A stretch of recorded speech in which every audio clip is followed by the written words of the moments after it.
मैं रिजवान असद और आप देख रहे हैं नशेमंद न्यूज़।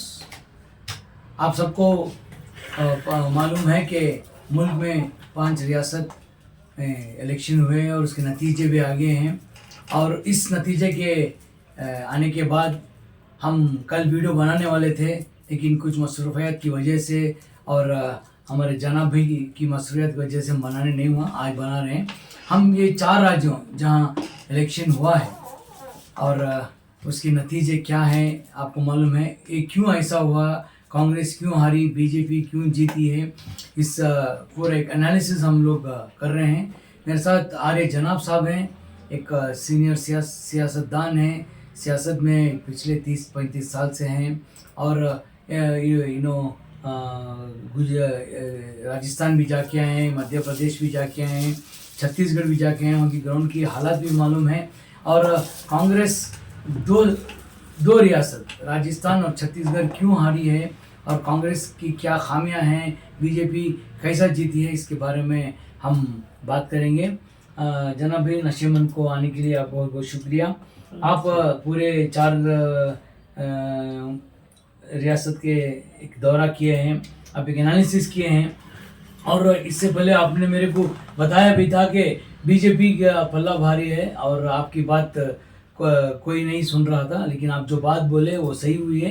लेकिन अब इस बारे में कांग्रेस राजस्थान और छत्तीसगढ़ हारने में उसकी वजह क्या है। राजस्थान में बीजेपी को 115 सीट मिली है और कांग्रेस को 60 पर 9, जहाँ के जबकि अशोक गहलोत ने बहुत अच्छा काम किया था। राहुल गांधी, सोनिया गांधी, प्रियंका गांधी जी जान लगा के रैलीज किए, सब कुछ हुआ और मीडिया में भी एक बात चल रही थी कि एक टक्कर की लड़ी है कांग्रेस और बीजेपी की। तो पहले हम राजस्थान से बात करेंगे। राजस्थान में क्या हुआ? देखिए, राजस्थान के अंदर जो है पिछले 5 साल से कांग्रेस की हुकूमत रही थी। कांग्रेस की हुकूमत होने के बावजूद भी जो है वहाँ पर बहुत सारे जो है यानी ज़मीनी ग्राउंड लेवल, आज भी अगर आप देखें तो अर्बन सिटीज़ के अंदर जो है कांग्रेस के एमएलए ज़्यादा आए हुए हैं। ग्रामीण जो होते हैं गाँव के अंदर जो है बीजेपी आई है। ये कांग्रेस जब इख्तिदार पे आ जाती है तो सिर्फ जो है उनको इख्तिदार का ही भूत सवार रहता है और आवाम को नहीं देखते इन्होंने घूम के, जहाँ वहाँ पे क्या तकलीफ है, पानी की, रोड की समस्या, ऐसे बहुत सारे हादसे भी होते रहते हैं, उसके ऊपर इन्होंने गौर भी नहीं करते, फिक्र भी नहीं करते। और कांग्रेस के अंदर जो है जैसे ही नाम डिक्लेयर हो जाता है इलेक्शन के अंदर, मैं कैंडिडेट बोल के, इन्होंने उसी वक्त से जो है इनका चीफ मिनिस्टर भी अपने आप को कहलाते हैं, 1 से 10-10 कैंडिडेट, एमएलए भी वही, मिनिस्टर भी वही हो जाते हैं, चेयरमैन भी ये सब पहले हो जाते हैं। ग्राउंड पर जाकर जो है काम नहीं करते, इस वजह से इनको शिकस्त मिलती है। तो आपका ये कहना है कि पिछले 5 साल से गहलोत गवर्नमेंट ने कुछ काम नहीं किया? नहीं, काम कहाँ किए? आप देखो क्या काम हुआ है। स्कीम्स हुए हैं, गैस सिलेंडर भी कम किए हैं। अगर देखो आज हिंदुस्तान के अंदर एक ही मुद्दा है, वो जो है मुझे जहाँ तक मालूम है, मेरे तजुर्बे से कहता हूँ कि 1947 मुल्क आज़ाद होने के बाद से आज तक मुद्दा एक ही है कि आगे वाले को कुछ बोल के हासिल करना बोले तो वो मुसलमान है। उन्होंने जो है हिंदुत्व का कार्ड लेते हैं और मुसलमान को जो है नीचा दिखाते रहते हैं। मुसलमान जो है उसको काउंटर नहीं करते, सिर्फ जो है वो कांग्रेस के पीछे जाते हैं। तो दूसरी जो कौमें होती है वो देखती है कि कांग्रेस जो है मुसलमानों की पार्टी है। आपको मालूम होना चाहिए कि पिछले कर्नाटक के इलेक्शन में जो है यहाँ पर जो है सिर्फ मुसलमान कहता है कि हम वोट देने से आए।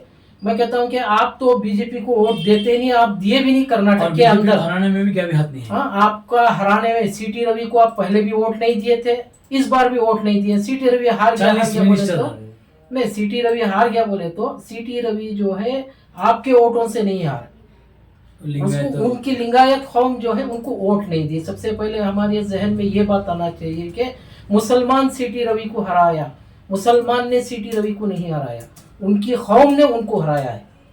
सीटी रवि की भी ये अलग, जैसा मैं अभी बताया था कि उन्होंने वहाँ के वर्कर्स को, लोगों को जो है जो उन्होंने वादे किए थे उसको फुलफिल नहीं किए, इस वजह से उनको हराया गया। इसी तरह जो है कांग्रेस की भी यही हालत होती है।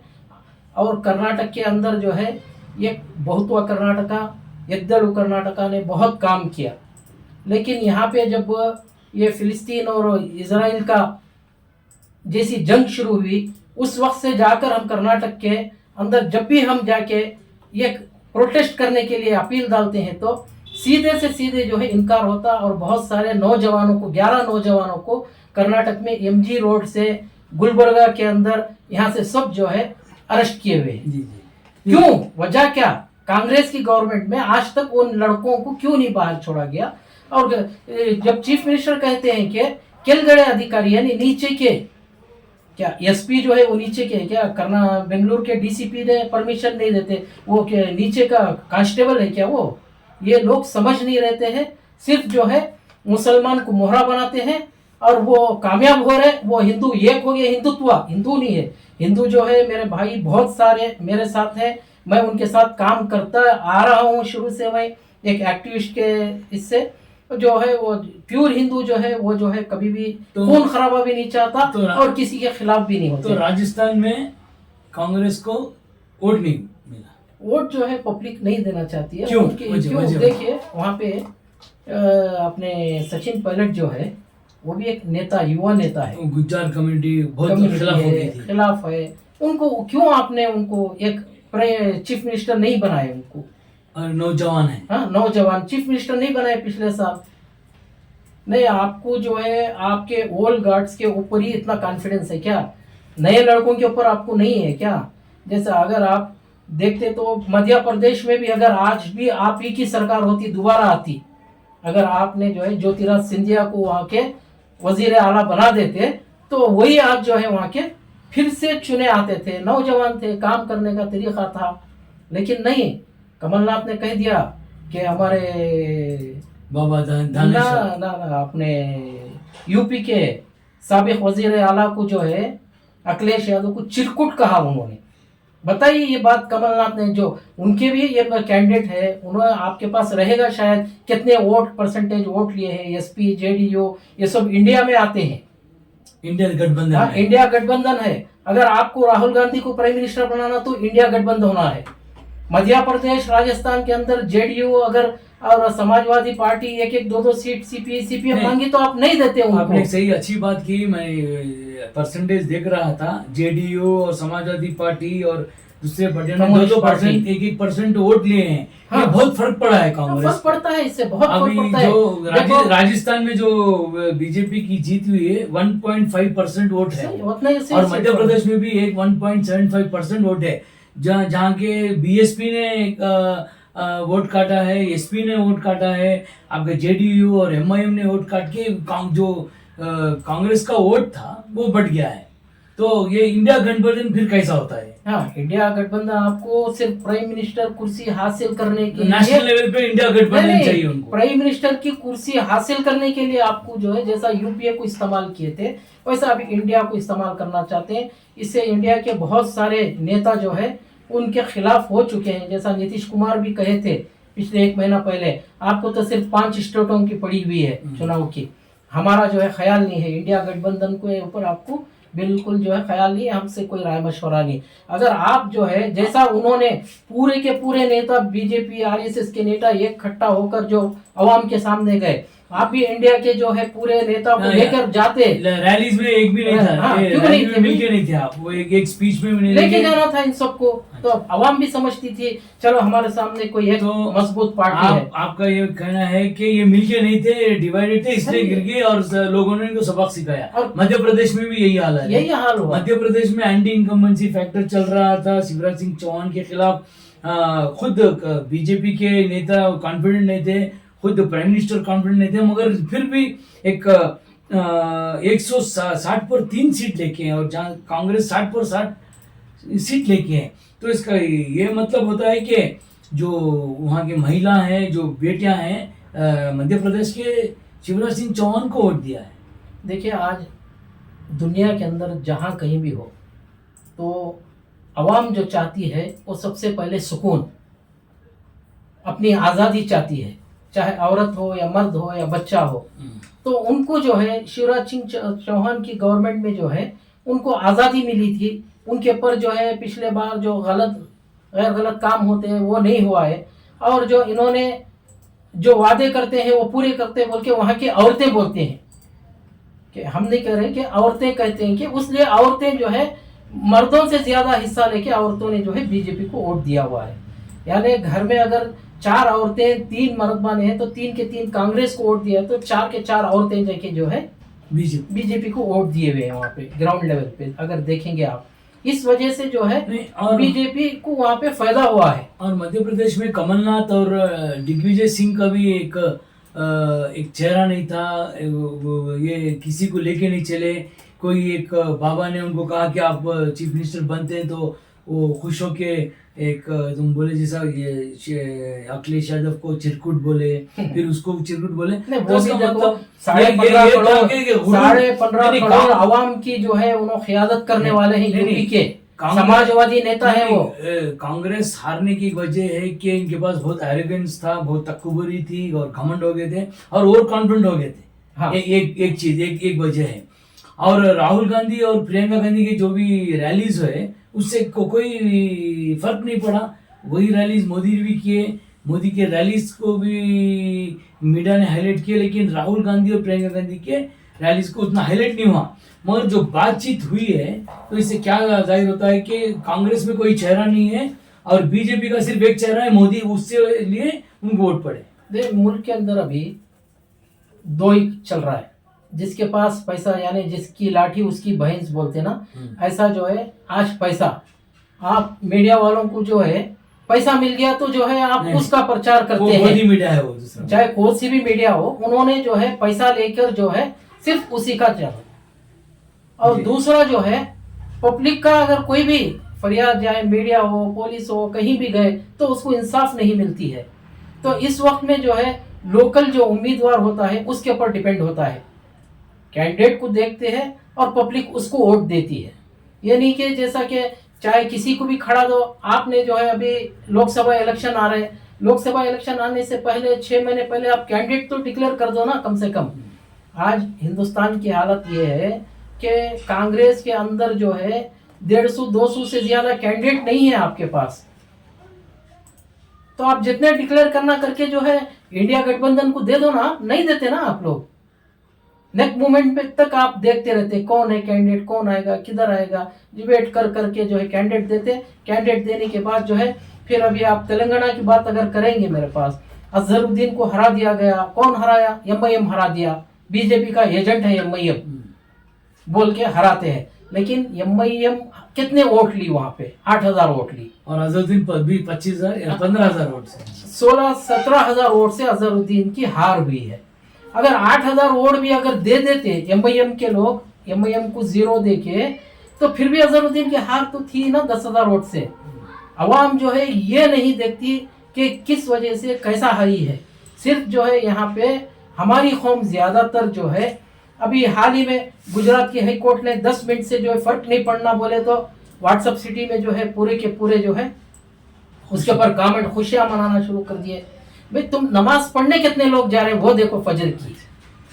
ये छोड़ देते कि ये आने के बाद जो है अपने आप को जो है बहुत बड़े हीरो समझ जाते हैं। नहीं, अभी आप राजस्थान और मध्य प्रदेश की बात कर रही थी, मैं एक और बात कहना चाहता हूँ। कांग्रेस अपने आप को डिफेंड नहीं की, जो भी इल्जामात लगाए उनके ऊपर बीजेपी गवर्नमेंट ने, तो डिफेंस नहीं की और एक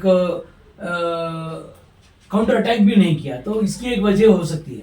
देखिए इसकी वजह यह है कि कांग्रेस के अंदर आज सियासतदान कम है, पॉलिटिशियंस जिसको बोलते हैं, पूरे ग्रास रूट वर्कर्स पॉलिटिशियन जो है वो जो है पार्टी से दूर होते जा रहे हैं। बीजेपी में बहुत सारे जमा हो गए, दूसरे पार्टी में बहुत सारे घरों में बढ़ गए हैं।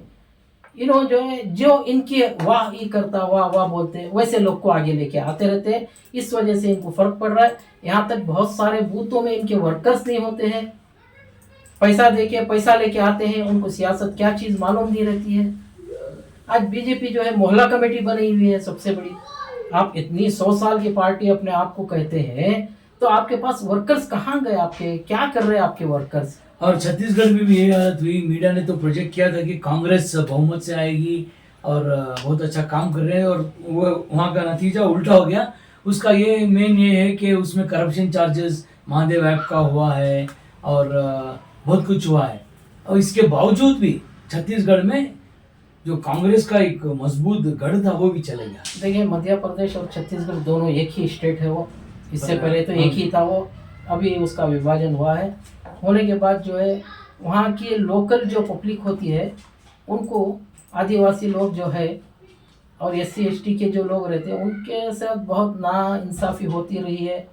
जो हुक्मरान रहते हैं वो हुक्मरान जो है सिर्फ रिबन कटिंग के पीछे नहीं जाना चाहिए कभी भी, चाहे कोई भी हो। वो पब्लिक के आपको वोट दी तो उस एरिया में क्या हुआ है, उस असेंबली कॉन्स्टिट्यूंसी अंदर क्या है, उसके पर आप लोग तवज्जो देकर अगर काम करेंगे तो फिर आपको जो है घर बैठे जो है पब्लिक आपको जिता कर लाती है। अभी हम तेलंगाना की बात करेंगे। तेलंगाना में तो पिछले 10 साल से BRS हुकूमत थी, चंद्रशेखर राव, जब बहुमत से मुसलमानों ने उनका साथ दिया, MIM ने उनके साथ थी। 10 साल के बाद कल कांग्रेस ने 60 पर 4 सीट ली है, 64 थी, और BRS ने 30 पर 9। और सबसे ताज्जुब की बात है कि BJP 1 सीट थी, 8 आ गए, और MIM 7 थे, 7 के रिटेन हुए। तो तेलंगाना में कांग्रेस आने की एक वजह क्या है? क्या मुसलमान BRS को छोड़कर कांग्रेस को सपोर्ट किया है, या एक करप्शन की वजह से BRS गया है? नहीं, करप्शन तो देखो मगर कांग्रेस सबको मालूम है। नहीं, मगर कांग्रेस एक कोई बहुत अच्छी दूध के धुले नहीं है। कांग्रेस बहुत अच्छी मेहनत की नहीं, है। सियासत के अंदर दूध के धुले कोई नहीं है। करप्शन तो सभी में है, ऊपर से लेके नीचे तक है। अगर करप्शन नहीं रहता इंडिया के अंदर, इन 77 सालों में जो है वर्ल्ड नंबर 1 जो है इंडिया होती थी, टॉप में, दुनिया में सबसे ज्यादा। सबसे पहले यहाँ पे करप्शन है, दूसरा जो है कम्युनल है। 2 चीज अगर इंडिया में नहीं है, कम्युनलिज्म और करप्शन, तो इंडिया जो है वर्ल्ड में टॉप रहेगी। और इंडिया को देखकर जो है, चाहे इंडिया हो या भारत हो, जो भी हो, हिंदुस्तान हो, फखर से कहते हैं कि हम हिंदुस्तानी हैं। तो ये सब जो है देख के घबरा जाते थे। कोई हमारा जो है सामने आज भी बहुत अच्छे हैं, बहुत बड़े पैमाने में हिंदुस्तान, लेकिन करप्शन तो छोड़ो, सबके पास है ही है। तो तेलंगाना के अंदर जो है ना, BRS आने की वजह एक ही है कि बहुत सारे जो है 10 साल पहले जो है उन्होंने कोशिश की थी कि तेलंगाना स्टेट बनाने के लिए। उसमें वो एक लीडर, फ्रीडम फाइटर जैसा कहते हैं कि तेलंगाना के फ्रीडम उन्होंने थे, आंध्र प्रदेश से अलग करा के। उस वजह से 10 साल आए, तो जाने जाने जो है उनके बहुत सारे लीडर निकलकर BJP गए। अगर आप 2 साल पहले अगर देखेंगे तो 2 साल पहले से जो है वहां पे जाल बिछाई थी BJP वालों ने। BJP को इतना कॉन्फिडेंस था कि इस बार का इलेक्शन जो है BJP जीत रही है, सबको मालूम था। लेकिन 6 महीने से जो है ना वहां पे उल्टा हो गया। कांग्रेस में जो है BJP से भी आके निकलना, जमा होना शुरू हो गए, और BRS से भी जो है कांग्रेस में आ गए। और कांग्रेस के जो वर्कर घरों में सो रहे थे पिछले 10 साल से, यानी 15 साल से, वो जाग गए, काम किए, मेहनत किए। इस वजह से जो है आज कांग्रेस वहां पे आई हुई है। तो अब आज मिजोरम का भी इलेक्शन डिक्लेयर हुआ, वहाँ कांग्रेस एक आई है, और वहाँ की लोकल पार्टी को बहुमत मिली, और BJP को 3 सीट आई है। और अब इस नतीजे से हम साफ ये मालूम होता है कि आज लोग फ्रीबीज जिसे देते हैं, फ्रीबीज के पीछे जा रहे हैं। चाहे राजस्थान हो या मध्य प्रदेश हो, प्राइम मिनिस्टर की गारंटी थी, तो लोग बोल रहे हैं कि प्राइम मिनिस्टर की गारंटी को वोट डाले। और तेलंगाना में भी बहुत से वादे किए हैं। अभी ये देखना है कि इन 4 राज्यों में जो इलेक्शन हुआ है, इसको सेमीफाइनल कहा जा रहा है। सेमीफाइनल की बाजी तो BJP ने मार ली है। अभी फाइनल 24 में होने वाला है लोकसभा। अब देखना है कि फाइनल कौन किस पे आता है। अभी जनाब भाई कह रहे थे कि अभी से 6 महीने 7 महीने हैं, अभी से काम करना शुरू करना है। चाहे वो कांग्रेस हो या दूसरे पार्टियां हैं, अलायंस, इंडियन अलायंस है, वो मिलकर अभी अनाउंस किए कैंडिडेट्स का नाम, तो कुछ तो होगा। वरना अगर ये अलायंस नहीं मिल के रही, टूट गई, तो नतीजा आप लोग सब लोग जानते हैं। और फाइनल का इंतज़ार 2024 मई या जून में होगा। जब तक हम देखते रहेंगे सियासत किस रुख और किस दिशा जा रही है। मैं रिजवान असद, नशेम न्यूज़।